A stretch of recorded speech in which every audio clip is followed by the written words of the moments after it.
Olá, estamos começando mais um programa Ecologia e Política em Debate aqui nos estúdios da TV Floripa. Hoje o nosso entrevistado é Nick Strong Savage.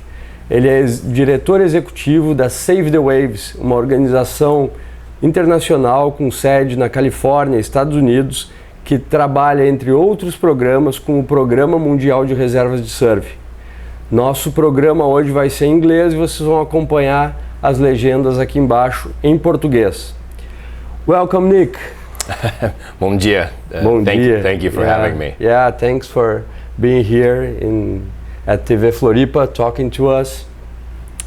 Nick, please introduce yourself for the audience. Yeah, great. As you said, my name is Nick Strong Savage. I'm Executive Director of Save the Waves. We're an international NGO, completely focused 100% on protecting surf ecosystems around the globe. Well, nice idea of surfing ecosystems. What is a surfing ecosystem? We've actually thought about this for a very long time, and we found out there really was no category to describe what we were doing and why it's important, but I think then every surfer, every person that's been to the beach can then actually understand what it is.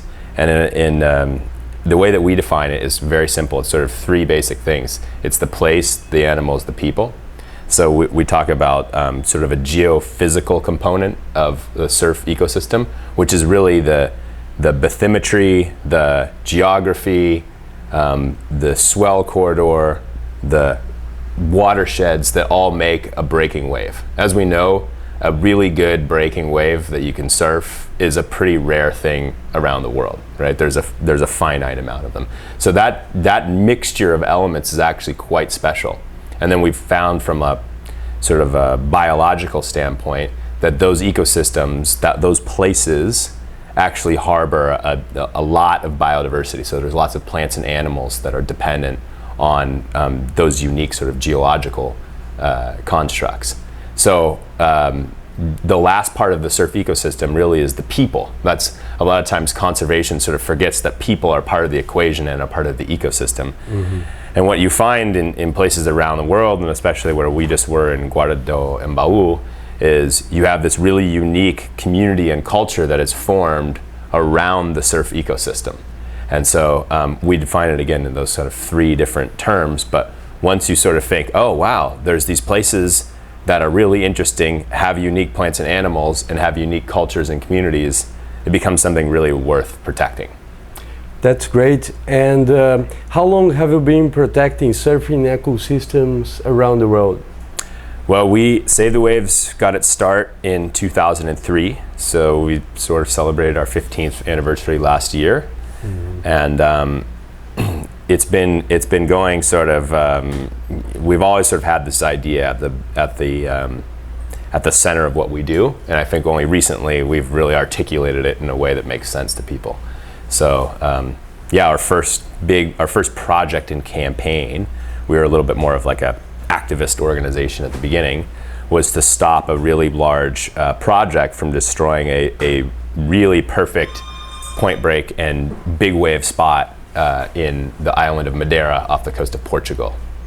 Yeah. So that was the first place where we sort of got our service. So first thing you started working in Portugal, but you've been working in many places in the world.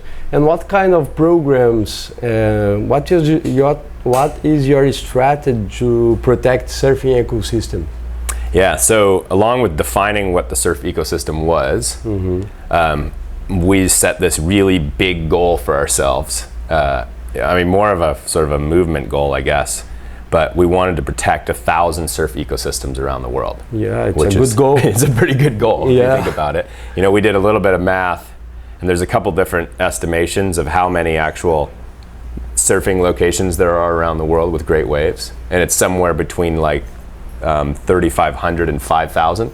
So we figure that if we're our first big goal to protect 20% of them, that's pretty good, and I think any surfer would be supportive of that goal. So that's our big goal. The way we're going to do it is three distinct strategies. The first one is protected areas. So we use a combination of voluntary protected areas, like the World Surfing Reserves program, of which we'll talk more about, but there's 11 of those across the world right now. And then a new concept that we're developing with our partners in different regions called Surf Protected Area Networks, which is a network of legally protected areas around surf ecosystems that uses a variety of appropriate legal tools to actually protect it for the long run.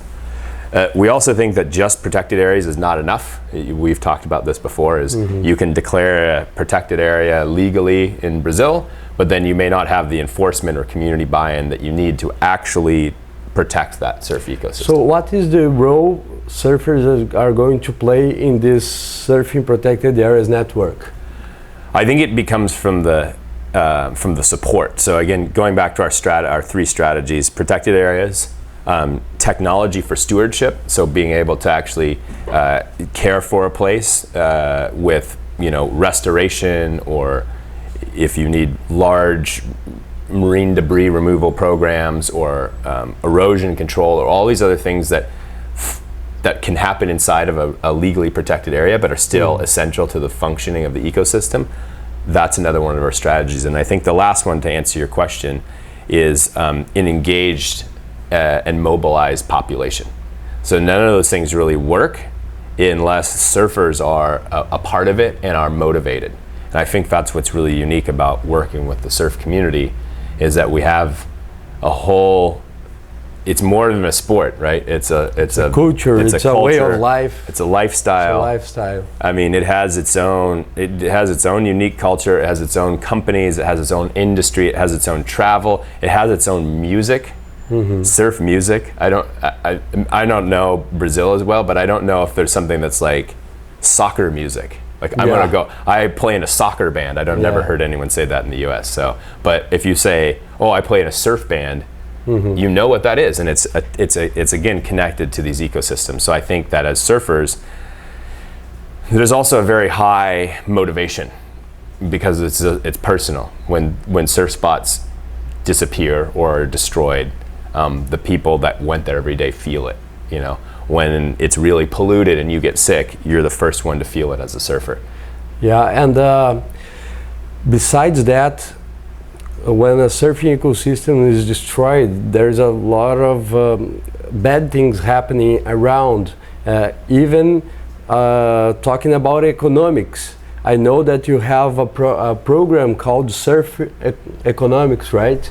Can you explain a little bit about this? Yeah, I think really the value of it is to demonstrate that it's part of the economy, and show people what portion of the economy it is.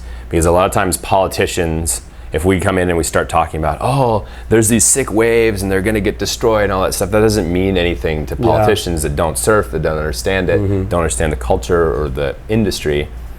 And then basically the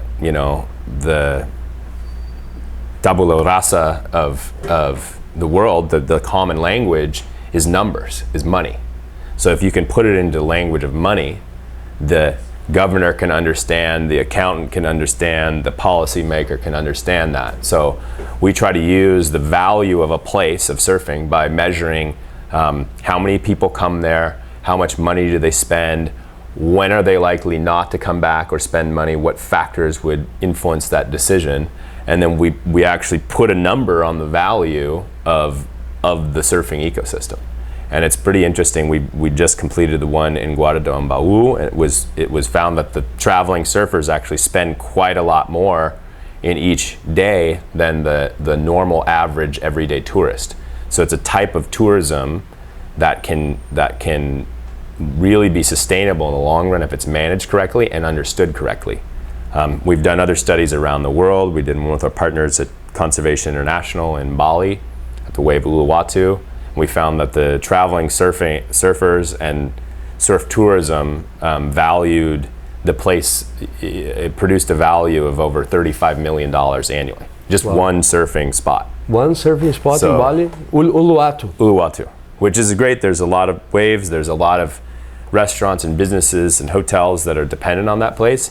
But if you built a port or a jetty or a breakwater, or allowed the water quality to degrade or continue deforestation of the area and destroy the reefs and destroy the wave, that community is going to lose economically. And so I think when we don't value something, we can't manage it appropriately.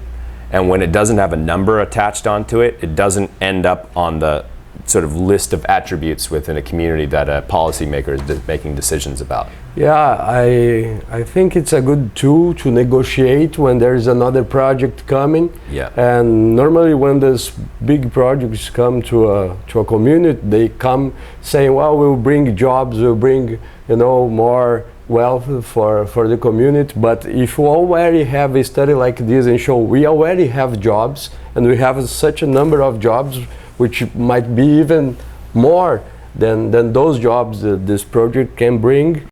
And there is also the spiritual value, the value of ecosystem, the value of the surfing culture. And so it's a great thing, to have this economic tool to show the decision makers that maybe they are doing the wrong thing, bringing a project that sometimes even the community don't want to accept it in that place. But tell me a little bit more about Save the Waves. So you are a coalition, and then you have partners all around the world? Yes, yeah, I think that's a really important thing that happened at the beginning of our founding, was always partnering with locals. So that you're not coming in and taking the Save the Waves flag and planting it saying, we saved your place for you. That's completely the opposite of what we want to do. It's always working in partnership so that we're a tool and an assistance to what local organizations or people want to do. So an example is we have a large partnership with Conservation International, and they have about 36 offices around the world. And so we're able to work in 3 regions in Indonesia, Costa Rica, and the Western Pacific, Fiji sort of area, without having to go and kind of create our own offices or recreate so we leverage those types of partnerships to get a lot more done. And then partnerships with other local groups. We have partners in Chile with Fundación Rompientes, Fundación Punta Lobos. We have partners in Peru with STW, which is the Sociedad Peruana de Derecho Medioambiental, which is like the Peruvian Society for Environmental Law, which I think you work with them quite closely. Yeah. And then also working with partners like Aprender here in Brazil. So we never do anything by ourselves. We always do it as part of a partnership or a coalition. And that's, I think, what our sort of special sauce is, that no matter what we're doing, whether it's a protected area or whether it's a stewardship project to improve a place, or it's a campaign, we always assemble a coalition of sort of the right people to execute the project to success. Do you have any campaign going on around the world right now? We do, yeah. We there was a big project in Mexico at an amazing place called Punta Conejo, which is a right-hand point break. But again, another one of those classic examples of a surf ecosystem. So it has a big wetland behind it that drains with a lot of mangroves around around the point, and then that whole drainage system has created this long, perfect point break with perfect sandbanks, and it's just amazing. And there's a local indigenous community that depends on that place for fishing, and there's also it's also turtle nesting habitat as well. So it's all these factors that come together as a surf ecosystem. And recently there was a big project proposed to the Mexican government to create a giant port right here, and basically a big breakwater that comes out adjacent to the point, which would destroy the wave, wreck all the mangroves, all of the wetlands. It is a complete biodiversity hotspot. So there's lots of endemic species; those would be destroyed as well. All the fishing that happens there would be completely wrecked. So it's wrecking every aspect of the surf ecosystem, the geophysical, the flora and fauna, and the human communities that are dependent on the place. But again, we do that in partnership. So we launched the campaign with our partners at Wild Coast, or Costa Salvaje, as they're called in Mexico, and a number of the local sort of surf community actors there. And so we started a petition that went really well. We have over 250,000 signatures. Is it online? It's online. So if people in Brazil here wants to help this cause, they can go online and sign. Yep. And help with this petition. Yeah, you can go to savethewaves.org, and then it should be right on the front page, or you can savethewaves.org/punto conejo. And I think what's important about that is it's a bad project that should be stopped for a lot of reasons, but it also highlights that these places are so fragile and it's so easy to lose one. Why lose one of the most classic surf ecosystems in Mexico when you don't have to? You know, so I think this gives a reason. It's also a way to pivot and say we actually need these surf protected areas in a big network across Mexico so we're not losing these critical ecosystems and amazing surf locations. Yeah, one thing is that when you have a surfing ecosystem protected, it will last forever. If you build a port there, if the economics don't go well, you know, the port will stop, and then you already have the damage done. So one really important thing is that surfing ecosystems may sustain and bring wealth for communities, not for a short part of time, but you know, it will stand, it will last forever.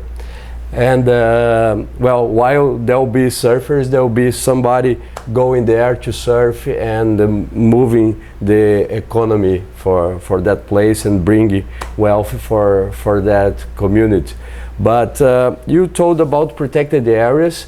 From my point of view, the main program in Save the Waves is the World Surfing Reserves.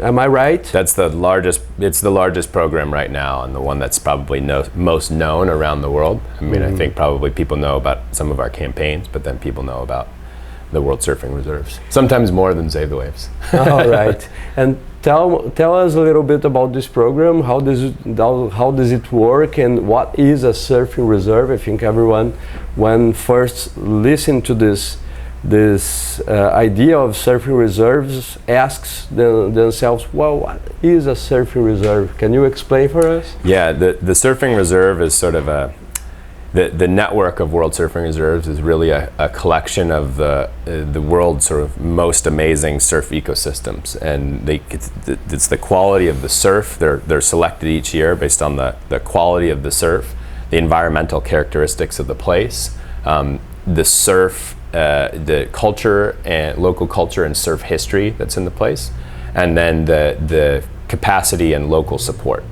And all four of those are very important, but that's how we select them. So it's always a collection of sort of a ranking of those aspects. Each year we have a selection process. So we have about a 20-person vision council that represents about 13 countries. And so each of these places is voted on, and then we sort of pick the one that's at the very top of the vote. And so with that, we work really closely with the applicant community. And once they're accepted and approved, then we work to build a coalition within that community. And that's usually made up of the surf community, local government, the environmental community or NGOs that are there, the local business, and then academia.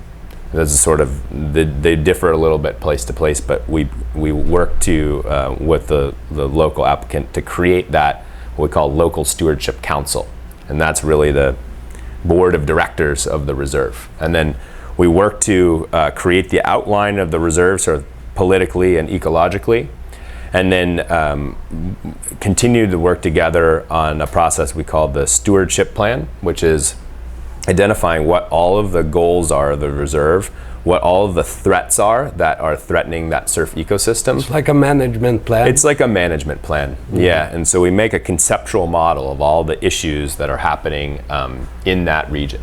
Sometimes it can be multiple surf ecosystems or multiple waves within a reserve. Generally, on average, there's about 7 per reserve. So where I'm from in Santa Cruz is a World Surfing Reserve, and we have 26 waves. So there's a lot of waves in one little place. So, but it's a large area, or it's just a short pretty small area. We found that when it's too big, it's hard to manage if it has multiple jurisdictions. So if there's two municipalities, or goes for more than one region or more than one state, it becomes difficult to manage, because then you have to make sure all the governments agree, and they don't always do that well. So they generally end up being relatively small but high profile places like Guarda do Ambaú. Once that whole plan is put together, then we really celebrate that honor and celebrate the place. So this last weekend was the celebration of Guarda do Ambaú as the 9th World Surfing Reserve, and it was I think that it's a really, really important component of the process and the program, because it creates that community pride, and it creates the support for conservation that we talked about being so important with the surfing community being on board. So we had people attending like Mateo Solano, Adriano de Souza, Taina Hinkle, Ricardo Bocão, Teco Padarats. Ricardo Bocão, Teco Padarats was there. Piu Pereira. Piu Pereira was part of it. We're talking about many former city surfers, surfing legends in Brazil,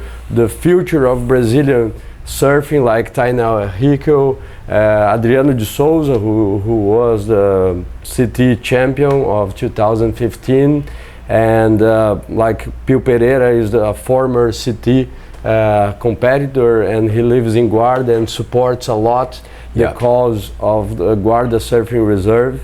And let me tell you, besides Guarda, which can you just tell us a few of the World Surfing Reserves around the world, where they are? Yeah, the first one that was dedicated was in Malibu, California. And then subsequently we have them in Portugal, in Ericeira, in Manly Beach, Australia, in Santa Cruz, California, my home, in Huanchaco, Peru, which is the site of the ancient Caballito de Totora, which is probably arguably the first surfing craft, the first boat that was surfed, the first surfboard.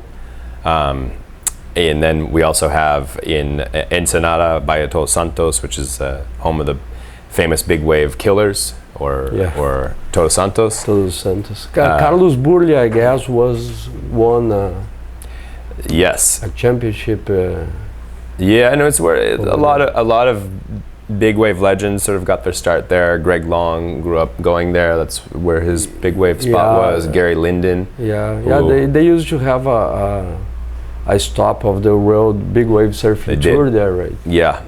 So in a lot of the places, these end up being both big wave spots, but both amazing. Talking about the surfing culture, having a World Tour stop there, is it important? Does it count when you have big events going on in that place, when you are looking to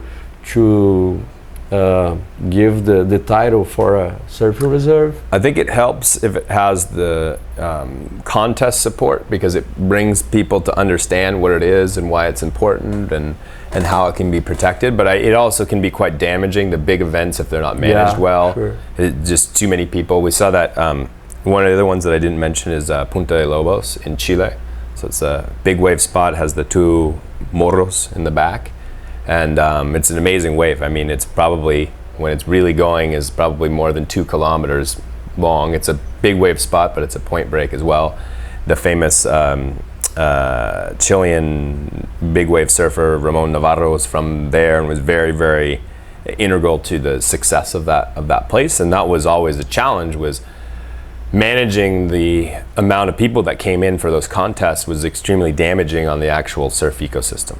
So it's again one of those things that needs to be put into the stewardship plan to say, how do we limit the impact of this event? How do we limit the impact of people coming here?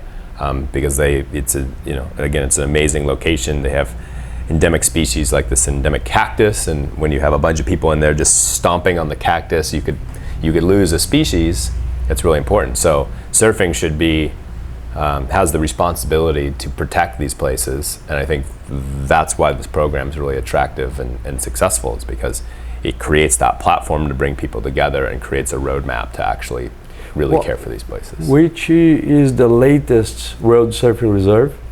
The latest, well, officially, because there is sort of this approval status and then a completely dedicated status. So the latest is Guarda do Ambaú, that's completely dedicated. Last one was There's dedicated. 2 in process. One's Noosa in Australia, Noosa Heads, which is a great, it's a town combined with a national park. So more than half the waves are within this national park, and just an amazing series of point breaks that you get to go for a hike through the forest and come out with your surfboard. So having a protected area inside the area of the surfing reserve is something good that will help to bring the surfing community to support that already existed protected area, right? Yeah, improve it, and then there's ways where you can extend it. They have this big river, sort of similar to the lagoon and the Rio da Madre in Guarda. They have a big river system that goes in there, and that's not protected. So there's ways of extending the protection sort of via the World Surfing Reserve to make the impact of the protected area better. And then the last one is in Puerto Rico that was approved. In a place called Aguadilla, or just adjacent to Punta Borinquen, which is kind of the northern coast of Puerto Rico in the Caribbean. That's nice. And how about Brazil? Besides Guarda, any other place in Brazil has been applied? Besides, I know that Floripa is. There's been a lot of applications. I think Guarda really was, everybody was looking at Guarda and saying, oh, they got the World Surfing, we want to be a World Surfing Reserve too. And I think that's always challenging because, and maybe one great parts of the program is we have more demand than the supply. So we only do one per year because we want to make sure we do it well and we give that community the attention that they deserve and need and make the project successful. But it's rare with protected areas where the demand for creating the protected area is greater than the current capacity to deliver them. I think it also creates a cachet for the program, so people want it and they have to work really hard to get it, so it's really meaningful when you get that. But yeah, we've had probably 4 or 5 applications for places in Brazil. Floripa was one, Saquarema was one, Ubatuba was one, and there's somebody else in the north that I'm forgetting. Bahia. Itacaré, maybe? Maybe, I don't remember the other one. But yeah, we'll figure it out. Well, we've been talking about this. That's why we are, one of the reasons our organization, along with EcoSurf and other partners in Brazil, we are working to establish here a national program of natural surfing reserves for Brazil. What do you think about this? I think we completely support it, and I think it's actually it's sort of part of the strategy that we're working on too. Is if we create a World Surfing Reserve in one place, and it generates a lot of other demand for protecting these places across Brazil, we want to make sure, or other countries, we want to make sure there's a mechanism to be able to follow up to protect all those places where the communities want to protect their resources. So we would love to work with you guys and help in whatever way we can to really unroll it and help all of us get to that big goal of 1,000 surf ecosystems, because we can't do it alone. So Sure. Yeah, you are welcome here to work with us. We will improve. And we hope the national surfing reserves in Brazil will also be part of a global community, because if we are all connected, we have more power to surfing, to protect surfing ecosystems. And Nick, we are finishing our program here. Once again, it was great to have you here, great to have Trent Hodges, the Surfing Reserves Program Manager here in Brazil too. It was a pleasure to be with you in Guarda. You guys have been doing a great work. We are very proud that Guarda is one of the World Surfing Reserves. And I'll let the word with you just to say some few last words in this program for our audience. No, I just have to say muito obrigado na comunidade do Guarda-Ombaú. They're amazing, and we just feel very fortunate to have the opportunity to work with everyone there, and they really are an example for the rest of the World Surfing Reserves, and hopefully for the National Surfing Reserve Program in Brazil, of how to engage as a community and protect really what's most important to us. And more than that, thank you for having us on here with the show, and just thank you for all of your work for years and years and years of protecting the surf of Brazil and just the coastal resources that you guys have, because it's amazing here. So thank you very much, Nick. Yeah. I wish you a safe trip back home. And Programa Ecologia e Política em Debate volta a semana que vem com o apoio da Fundação Bow, uma realização do Instituto Aprender Ecologia, aqui nos estúdios da TV Floripa, em Florianópolis, Santa Catarina, Brasil. Até lá!